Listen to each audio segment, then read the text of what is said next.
떠오르라 동해에 떠오르는 태양.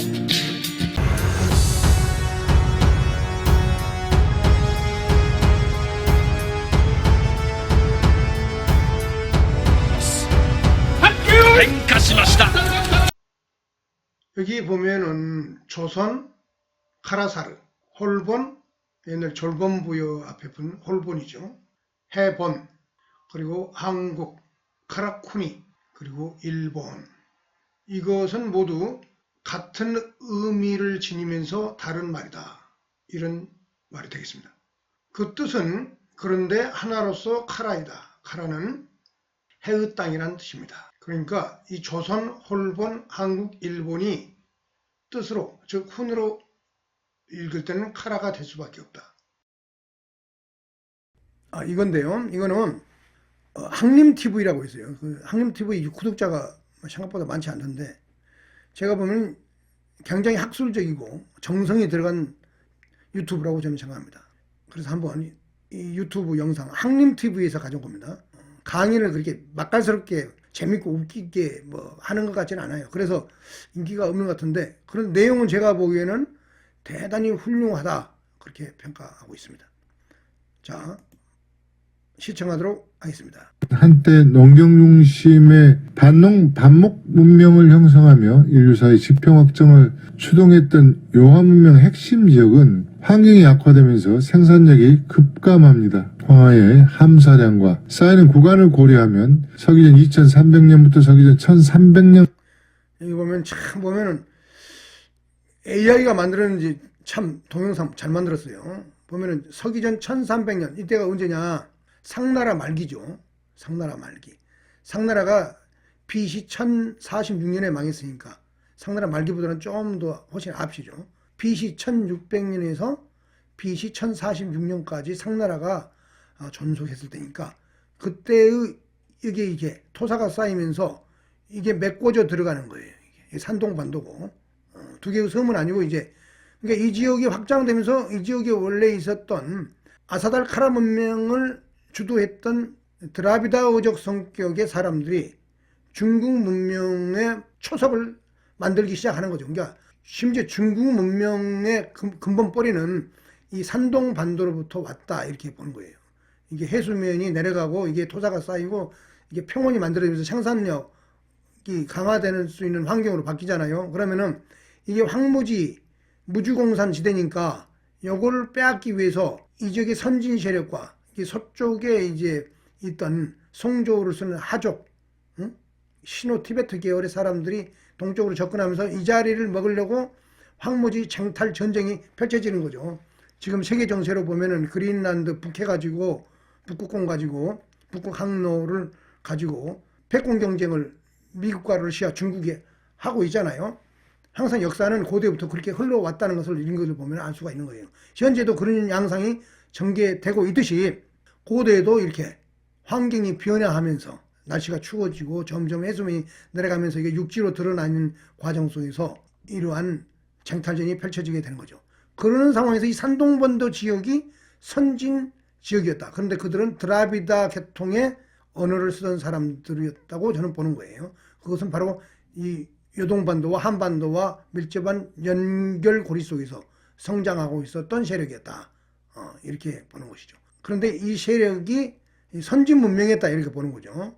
또 서쪽에서 온 세력도 나름대로 양사호 문화 세력인데 나름대로 선진 세력이지만 아직은 부딪히지를 제대로 하는 단계는 아니겠어요. 이게 점점 부딪혀 오고 있는 거죠. 근데 상나라 정도면은 그 전에 한번 부딪혔죠. 이따가 그건 이제 보여드리려고 하고, 여튼 영상을 계속 보도록 하겠습니다. 까지의 육지와 속도가 이해될 겁니다. 당문조선 건국 직후의 해안선을 보면 하북성 거룩은 아직 해수면에 잠겨있는 상태입니다.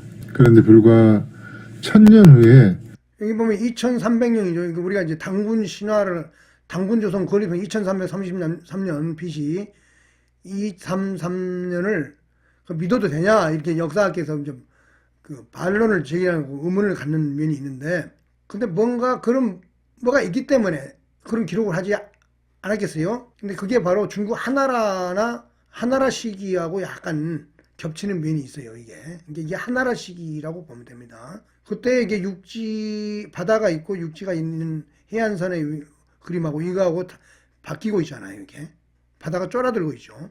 여기는 상나라 중후기 1046년까지 아직도 한 100여 년, 200년 가까이 남았지만은 이렇게 늪이랄지 이제 바닷물이 빠지면서 소금기도 빠지면 농사지는 옥토로 바뀌는 거예요. 이때부터 이제 중원의 생산력이 엄청나게 급변하면서 이제 동아시아의 패권 질서도 바뀌는 거죠. 왜? 이쪽 세력이 쪽수가 많았겠죠. 아무래도 이 지역이 그 인더스 문명의 후예들이 만든 기초 문명을 닦긴 했겠지만은, 근데 이 지역이 엄청난 선진 지역이었다. 먼저 그걸 알 수가 있어요. 황제와 치우 세력의 집단의 어떤 지역인데요. 황제와 치우의 대결에서 황제가 이 서쪽 세력이잖아요. 치우는 이 동쪽 산동반도 세력이고, 이 전쟁에서 탕록대전에서 결과적으로는 치우가 초기에는 승기를 잡았지만은 나중에는 결국은 망하죠. 그렇게 역사의 기록에 나옵니다. 그러니까 그리고 치우에 대해서 대단히 높게 평가하고 이런 면도 나오니까 이 세력이 만만치 않은 세력이었다 이렇게 볼 수가 있는 거죠.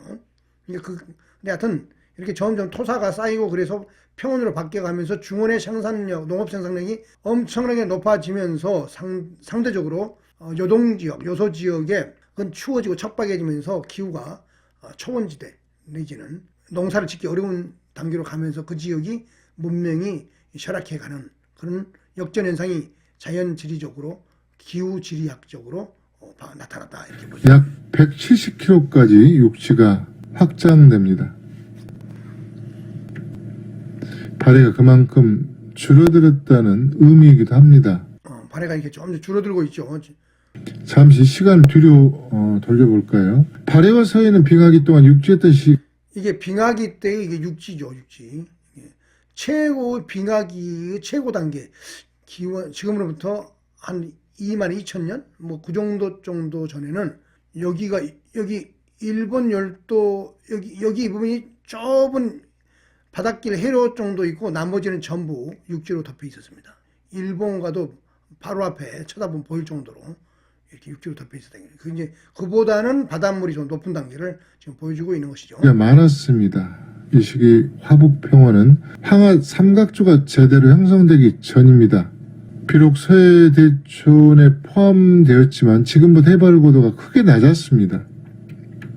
이런 상황이었기 때문에 간빙기가 시작되자 하남성, 동부, 산동성, 평원, 하북성, 안위성, 강소성의 대부분은 바다에 잠깁니다. 이로써 서해대촌 시기에 이 그림을 보면은 이런 비슷한 현상의 지세가 있어. 이런 상태에서 이쪽이 생산력이 높았을 리가 없잖아요. 그런데 해양 문명 세력은 이 섬이 엄청난 거점이 되는 거죠. 이게 남쪽에서 왔던 드라비다 계통 언어, 즉 미얀마, 이게 장강을 따라왔던 말레이시아, 그 싱가포르 지역 지금의 말레카 해협을 지나왔던 이렇게 북상한 세력이 여기에 근데 벼농사와 함께 그런 것도 가져와서 그 사람들이 여기에 열도로 돼 있죠. 이게 열도 해서 이렇게 이동을 하기도 하고 동쪽으로 가면 이렇게 바로 황해도 또는 이렇게 강화도로 접근하게 되니까 이 지역에 접근할 수 있어요. 원래 여기에는 아까 박정재 교수님이 말씀했던 박정재 교수가 말했던 여기 악마의 문 동굴 족속들 즉 이 말갈 여진족들과 유사한 요 종소들 이 사람들의 유전자가 한국인과 일본인의 유전적 원형을 형성했다고 했잖아요. 이제 그 사람들이 수렵 채집민으로 존재하면서 여기에 이 드라비다 계통 언어를 쓰던 사람들이 여기를 교두보로 삼아서 이렇게 접근해 가면서 환발해공과 이게 이 평야지대 이쪽에 농경도 심고 자기들의 문명을 전파했다 이렇게 볼 수가 있는 거죠.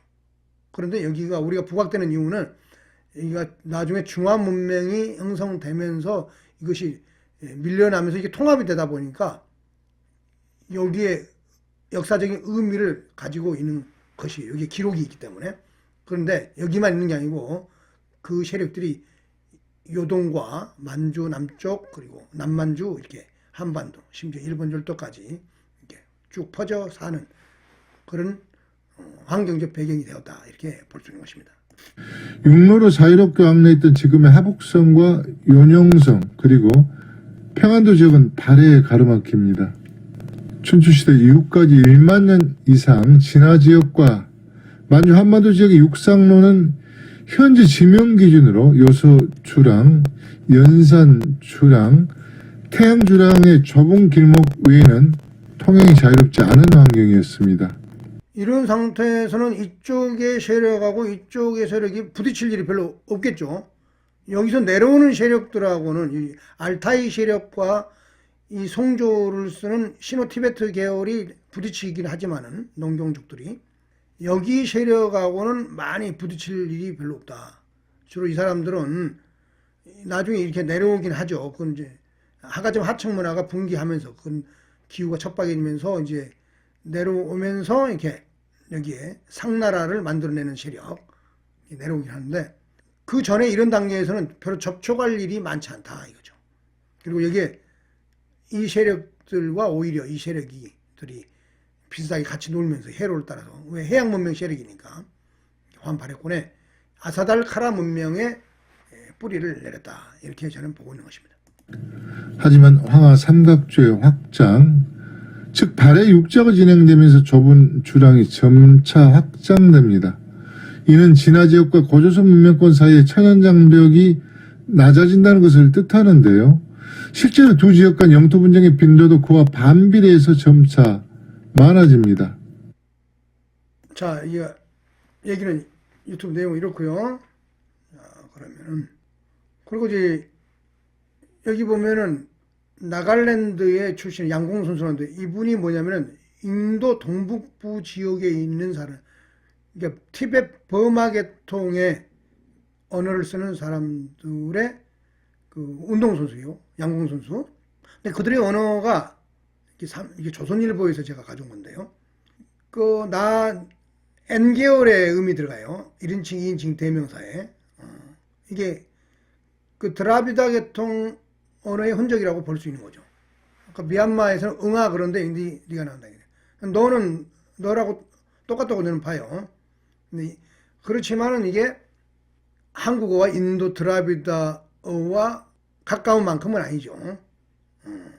그래서 미얀마인과 한국인의 유전자 비교를 좀 제가 해봤습니다. 이유는 뭐냐면은 현재 한국인의 원형이 미얀마 지역을 통과하면서 아까 말했듯이 그렇게 종족이 이렇게 섞이면서 여기서 원형이 형성됐다. 그런데 드라비다인의 풍습과 문화와 언어를 완전히 온전한 상태에서 이 육지를 거쳐서 왔더라면은 그 정도 여기 와서 보존을 못했을 거라고 봐요. 그러니까 유전 형질이 이런 사람들이란 얘기죠. 이 드라비다인의 영향을 받은 문화적인 전통에 뿌리를 두고 있긴 하지만은 현재 미얀마인의 언어하고는 좀 다르다는 얘기죠.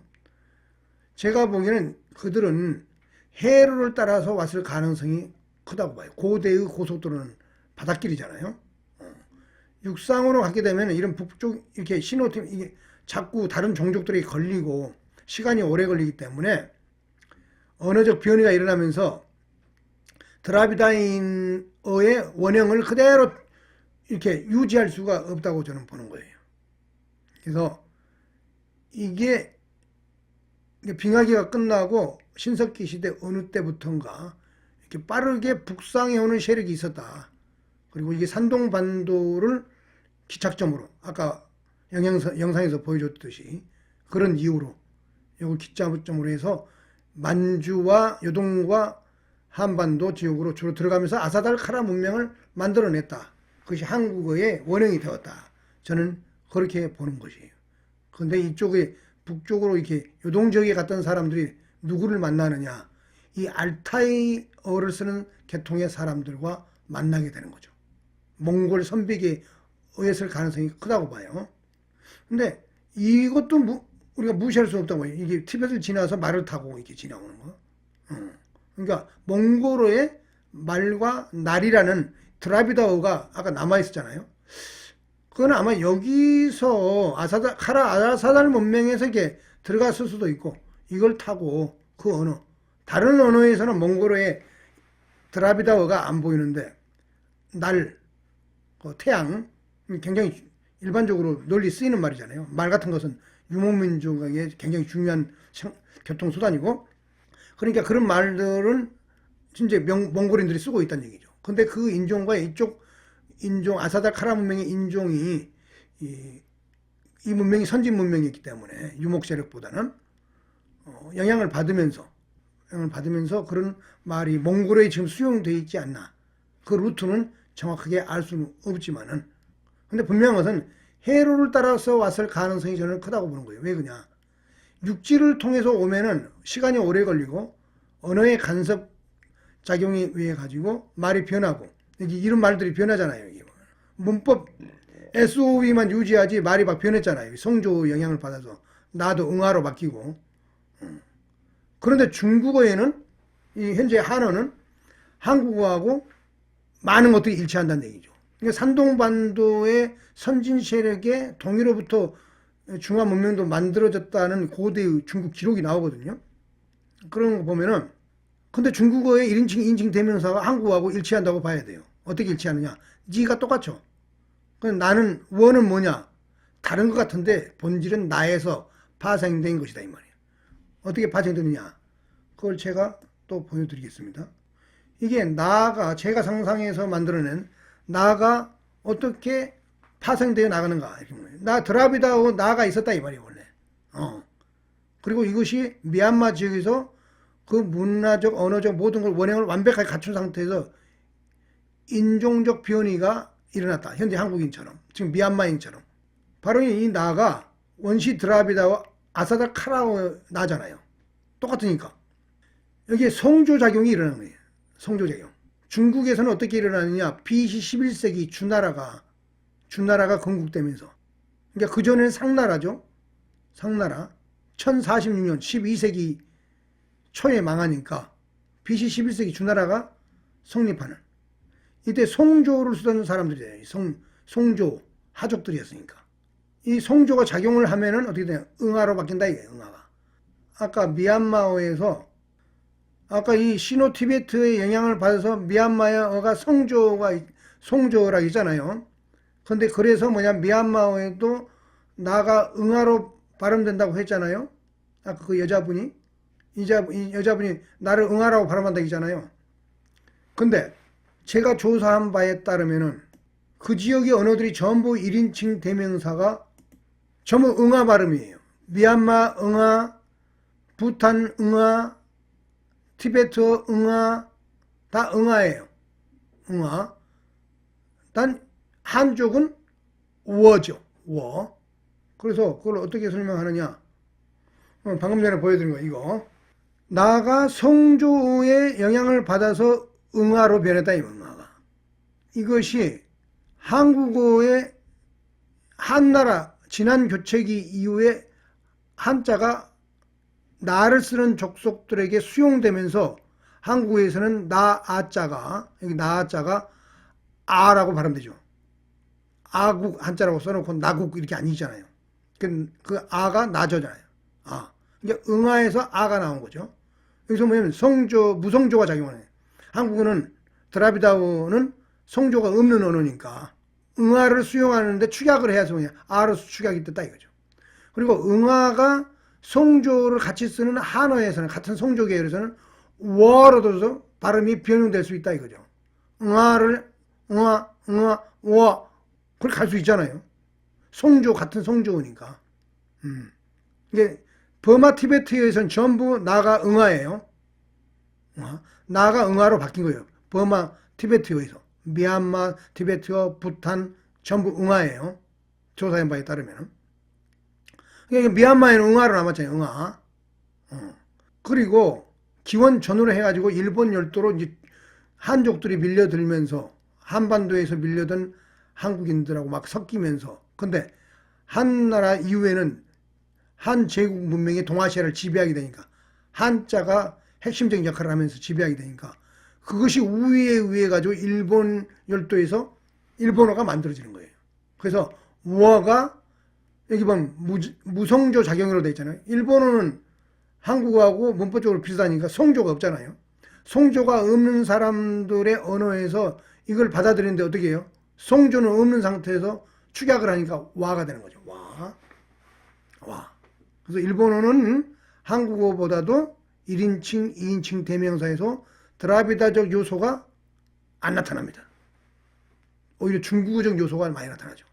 그러니까 한국어가 먼저 한반도와 만주 지역에서 드라비다적 토대 속에서 뿌리를 내리고 그 문법 체계 속에서 그리고 야요이 시대를 거치면서 일본 열도로 일본 서부로 건너가면서 일본 지역 전체의 기층 민중을 조문인들과 전쟁도 하고 협력도 하고 뭐 다양한 양상이 펼쳐지면서 일본의 기층 언어를 만들었는데 이 문명의 고도한 한 중화 문명, 진화 문명이 들어가면서 한자가 들어가면서 결국은 1인칭, 2인칭 대명사는 중국적 영향이 강했다. 그래서 와가 되는 거죠. 일본어의 1인칭, 2인칭 대명사는 드라비다어하고는 거리가 멀다. 근데 문법 체계는 드라비다어적 성격이 있다. 왜? 한국어가 드라비다어적 성격이 있으면서 들어가서 기층 민중을 형성하기 때문에. 그렇게 보면 되겠습니다. 얘기를 하다가 옆으로 새는데요. 그러니까 근데 부여와 고구려는 알타이어와 다르다는 걸 아까 이게 인칭대명사로 보여주는데 그런데 다 다르냐? 그건 아닌 걸 또 보여드리겠습니다. 이게 환단고기의 얘기가 좀 막말로 말해서 씨알이 맥히는 이유가 여기에 있어요. 몽골어 격조사가 8개 나와 있는데 이걸 가만히 보면은 한국어에 존재하는 격조사들이 여러 개 보입니다. 주격조사는 몽골어에는 없어요. 비슷한 거 있긴 있는데 크게 의미가 없어요. 속격도 유사하다고는 볼 수 없어요. 오히려 아까 미얀마 그 여자분의 말이 어떻게 그렇게 의로서 같은지 이거 신기합니다. 여척격 트 이렇게 발음하는데 뭐뭐 한 태와 유사하다. 태이잖아. 태잖아요. 트 이게 바로 아까 지만 그 동남아시아에는 라우족 언어에 있었잖아요. 너타 하웨요. 내래 너타 하웨요 할 때 타가 바로 이런 경향이 있는 거예요. 이거다 이거죠. 뭐뭐에 목적 이게 대격이 한국어의 목적격하고 비슷한 거예요. 대격. 여기는 그라고 되죠.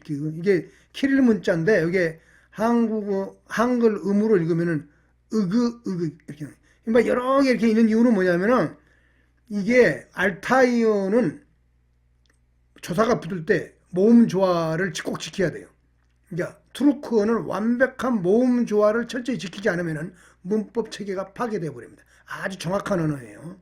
근데 그보다는 모음 조화를 덜 지키지만은 몽골어에서도 교차어적 성격이 있는데 이걸 철저히 지켜요. 그게 바로 이제 우리 한국어와 차이예요. 모음 조화를 조사가 붙을 때 철저히 지킨다. 그래서 여러 개 이렇게 표시된 거예요. 양성모음, 음성모음에 따라서 이렇게 그는 있는데 앞에가 이게 모음이 좀 바뀌잖아요. 그런 모음 조화가 가능해요. 근데 그게 중요한 게 아니고 여기 뭐 그가 있잖아요. 그 한국어에 있어요. 뭐 애기할 때 개자, 깨 그게 목적어임을 나타낸다고 되어 있잖아요. 한국의 을르에 해당한다. 이거 우리말에 좀 이따 보여드리겠습니다.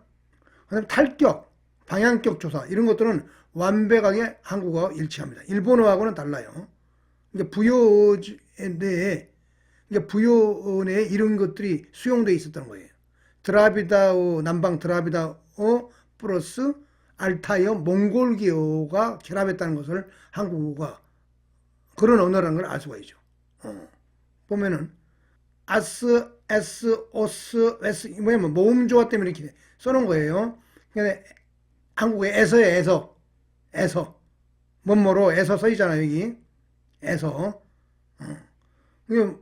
또 뭐 방향격도 쓰기도 한 도국곡으로 쓰는 게 뭐뭐 우리말에 으로잖아요. 으로 있어요. 아르, 에로, 오르, 와르 모음 조화 때문에 이렇게 나오는데 르는 똑같잖아요. 뭐뭐로 해갖고 쓰는 여기 탈격을 플러스 치신 거예요. 뭐뭐로 써. 그러니까 이게 도국격에다가 탈격까지 플러스 된 게 우리 뭐뭐로 써요. 우리 둘 다 어디요? 몽골어에서 나온 말이에요. 몽골어. 그러니까 환단국이 얘기한 신빙성이 있어요, 없어요? 신빙성이 있지요. 환단고기, 그러니까 100% 부정할 수 없다는 얘기예요. 환단고기의 관점을. 그 사료적 가치에는 의심스러운 면이 있긴 하지만은, 일본 군부에서 만든 만주 지지를 많이 인용하고 베껴서 만든 것이라고, 조선일보 백종인 기자는 얘기하는데, 그렇지만은 한국인과 일본인의 역사가 인류의 이동사로서 만주로부터 일본 열도까지를 보면은 역사가 겹친다 이 말이에요. 고구려 백제 가야가 망해서 일본 열도 갔잖아요. 그 사람들이 한반도와 만주와 일본 열도를 어떻게 바라보겠어요? 자기들의 고토로 바라보면서 자기들의 역사를 씹지 않겠어요? 그게 일본 서기에 또 써 있는 거예요. 그게. 그 원한 감정을 임나임본부라는 얘기로서 포장을 해놓은 거죠. 왜? 만주와 한반도에서 망해서 갔기 때문에. 고구려 백제가 가야까지. 가야는 좀 성격이 다르지만은, 그래서 뭐냐면은 이렇게 환단고기의 내용이 만주 지지하면서 일본 사람 이용구에서 했을 때 자기들 역사인 거예요. 그게 인류 이동사로 보면은. 그런데 자기들은 바다로 떨어져 있으니까 대놓고는 못하고 한국인의 역사로 포장하는 거예요. 그래서 나중에 만선사관이 나와서 만주국을 세우고 경락을 할 때 그걸 써먹게 되는 거죠. 그게 거짓말 역사는 아니잖아요. 여기 언어가 그걸 증명하고 있잖아요. 다른 것들은 좀, 이 요거는, 뭐 다 있는 건 아니고, 부분적으로 꽤 많이 한국어에 몽골어가 들어와 있다. 그건 뭐야? 부여를 통해서 들어왔다는 거지. 부여. 부여는 그건 뭐냐? 알타이어와, 여기 부여, 이쪽 부여는 이 알타이어, 몽골 선비계 언어와 드라비다 계통의 여기 이 미얀마 요 족속들이 여기서 섞여서 만들어진 언어라는 걸 알 수 있죠. 그러니까 인칭 대명사가 드라비다하고 일치하는 거예요. 그런데 드라비다어도 교차어이고 SOV, 나는 밥을 먹어, SOV 교차어잖아요. 알타이어도 전부 교차어예요. 투르크어, 몽골어, 퉁구스어 전부 SOV형의 나는 밥을 먹는다 형의 교차어라는 게. 그러니까 둘이 떨어져 있지만 언어적 호환성이, 소프트웨어 호환성이 좋죠. 그러니까 쉽게 결합하는 거예요. 쉽게. 거부감 없이. 우리가 몽골어, 투르크어 배우면 서양 중국어랄지 영어 배우는 것보다 쉽잖아요. 그런 이유가 거기 있는 거죠. 그러니까 쉽게 결합했던 거예요. 알타이어와 몽골계 선비계 알타이어와. 그런데 이쪽의 인칭 대명사는 1인칭, 2인칭, 순음 계열의 1인칭, 그 다음에 치음 계열의 2인칭, 아까 보여드렸잖아요. 그거는 고구려 부여에서는 살아남았어요? 죽었어요? 순음 계열의 1인칭, 이빨 소리, 치음 계열의 1인칭, 2인칭 대명사가 몽골어에서도 이렇게 나오는데 이게 수용이 안 됐잖아요. 뭐가, 요것만 있는 거, 나노만 있는 거, 나노.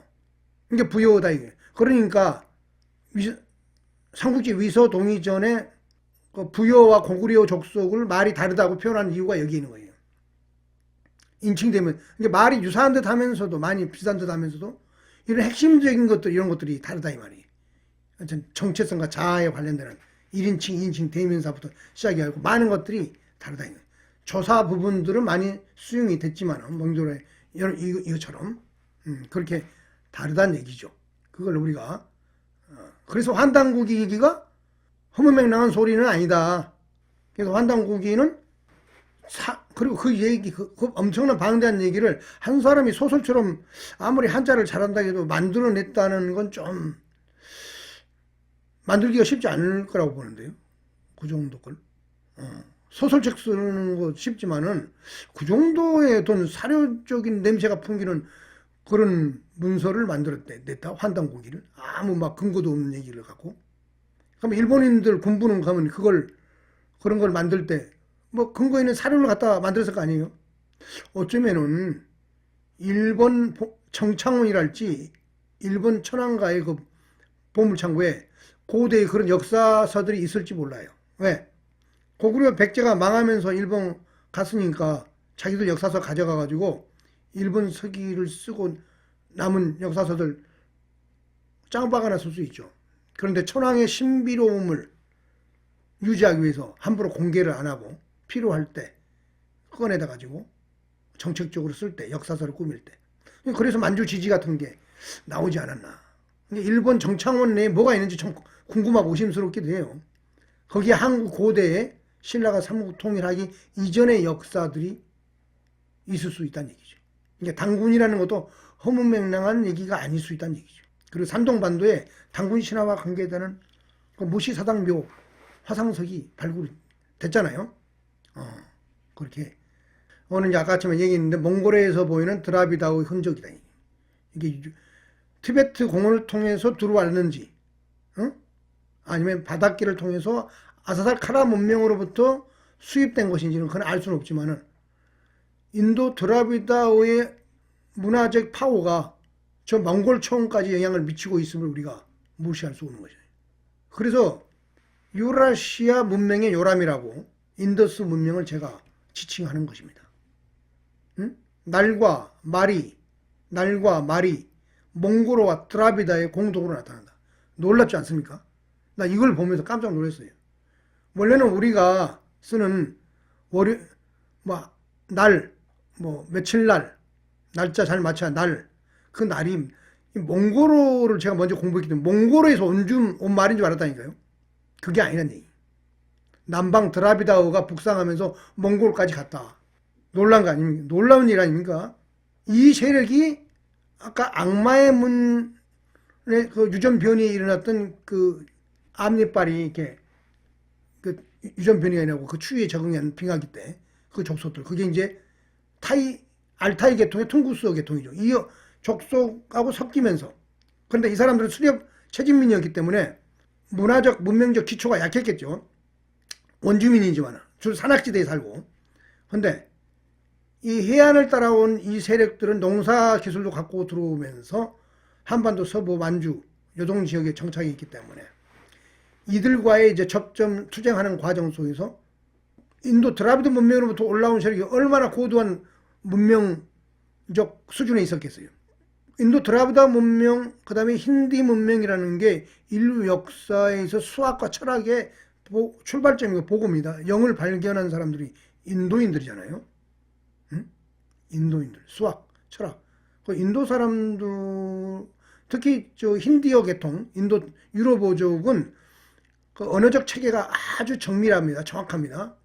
그 언어 정확도, 그 습성, 성과, 그 복잡한 성과 격, 관념적이지만은 그걸 꽤 맞춰가면서 언어 정화를 하는, 그 다음에 인칭 대명사뿐만 아니라 격변화, 성수에 따라서 그것들을 아주 정확하게 맞춰야 되잖아요. 그들한테 언어는.